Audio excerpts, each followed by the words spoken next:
It was nearly midnight in Chicago, and the city looked frozen under falling snow.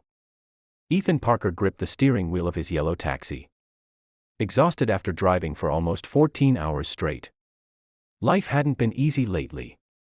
After losing his office job during layoffs, driving a taxi was the only way he could pay rent and support his younger sister's college fees.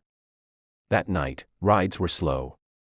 Tips were worse, and he was ready to go home when his phone suddenly rang. The screen showed an unknown number. Ethan sighed and almost declined it. Unknown calls usually meant trouble. But something inside him hesitated. And he answered. A soft, trembling elderly voice spoke. "Are you still driving tonight, son?" She sounded nervous, almost scared. She explained she needed a ride from St. Mary's Hospital but requested that he come personally because other drivers had canceled. Ethan looked at the clock, debated for a moment, then accepted. When he arrived, he saw an elderly woman standing alone near the hospital entrance, holding a small worn suitcase. Snowflakes rested on her coat as if she had been waiting for a long time. He quickly stepped out and helped her into the car. Her name was Margaret. Instead of giving a destination immediately, she asked gently, "Would you mind driving slowly tonight?" I'm not in a hurry." Ethan agreed, though he was confused. As they drove through the quiet streets, Margaret began pointing toward different places. An old theater where she had her first date.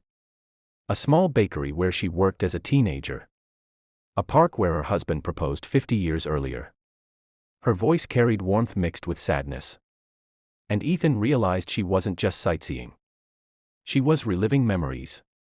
The city lights reflected in her teary eyes as she whispered stories about love, mistakes, and time moving too fast. Hours passed, yet Ethan didn't check the fare meter anymore. Something about the moment felt bigger than money. Finally, she asked him to stop near a small peaceful house at the edge of town. Nurses waited outside, confirming it was a hospice care home. Ethan suddenly understood, this wasn't a normal ride. It was her last journey before saying goodbye to life. As he helped her out, she held his hand tightly and smiled. "Thank you for giving an old woman one last night with her memories." She handed him an envelope before walking toward the entrance. Ethan tried to refuse, but she insisted. Driving away, he felt unusually quiet, as if the city itself had slowed down. Later, parked under a streetlight, he opened the envelope expecting a small tip.